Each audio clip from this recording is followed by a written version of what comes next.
আশা করি আমার আজকের এই রেসিপি আপনাদের ভালো লেগেছে।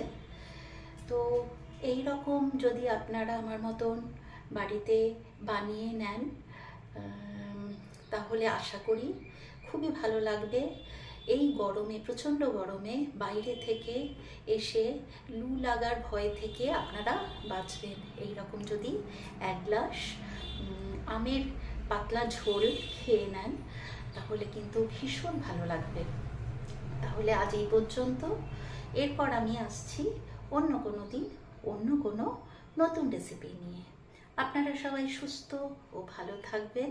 এই যে দেখুন,